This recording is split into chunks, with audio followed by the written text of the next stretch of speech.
The federal government unveiled its Canada Strong Pass yesterday, and here with the details is our travel expert, Claire Newell. Claire, good morning to you.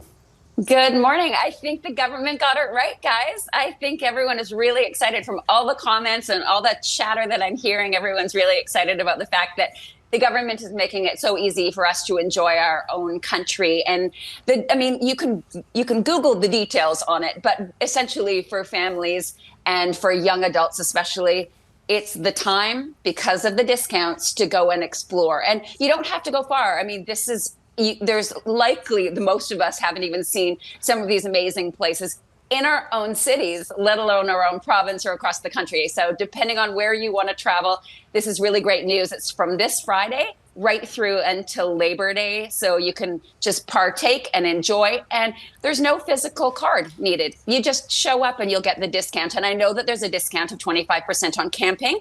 And the government has said that anyone who booked it, don't worry, you're not paying full price. You'll get an email and they will give you a prorated rebate for whatever it is that, whatever the discount is for you. So some really great news for families.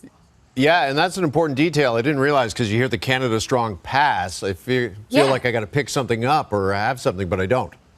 No, you don't. You just have to show up.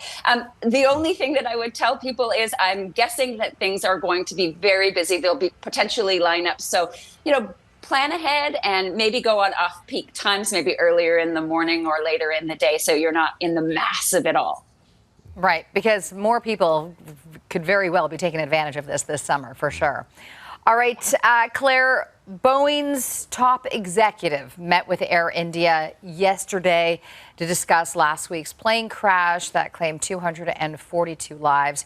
Are we any closer to knowing what happened? And there was actually another incident involving Air India yesterday. Yeah, this was such a tragedy last week. And you're right, there was another incident involving a 787. We aren't closer. This is far too early to speculate on what actually happened. Was it human? Was it mechanical? Was it a bird strike? But there will be a lot of people that will be looking at this, not just the Indian officials.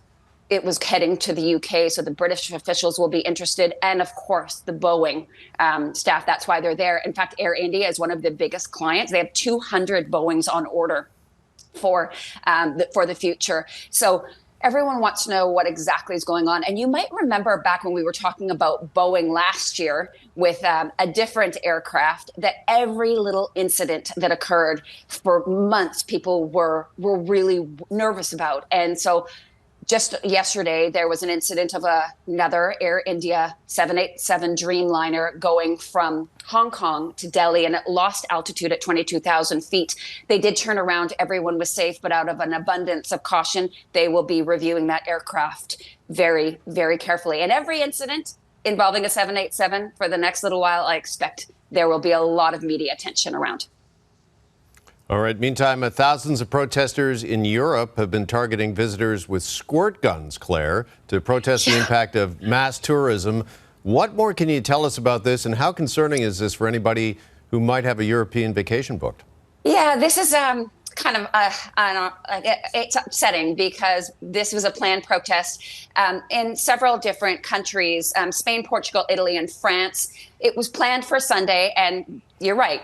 The tourists were sprayed with water guns. I mean, there's a lot of tension. There has been for years.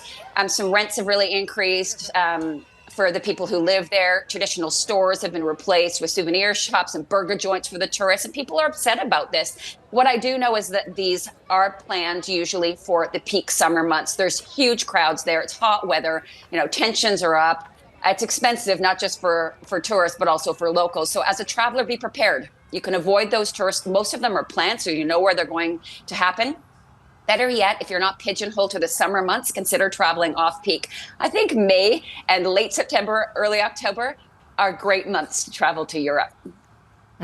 Okay. All right.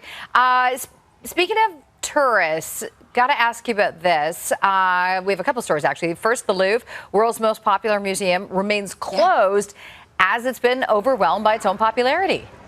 Yeah, staff went on a spontaneous strike. The gallery attendants, ticket agents, security personnel, and they refused to take up their post, left tons of people outside, literally thousands. They're saying unmanageable crowds, chronic understaffing, and what one union called untenable working conditions, like water leaks, dangerous temperature swings. Neither of that's good for the people who are visiting, but the staff themselves, but also for the art, plus really outdated infrastructure, like far more than what the foot traffic can handle. There's not enough bathrooms if you've ever been there, and even the food runs out. And really, if you're going to see the Mona Lisa, which so many of us want to do, it's in this little tiny area, and 20,000 people go a day, and all you're seeing is people's hands and phones and elbows. It's a tough situation. I'm interested to see how they handle this, if they limit the number of people or they charge more. But again, if you want to go, be prepared for these crazy crowds or it to be closed because of a strike.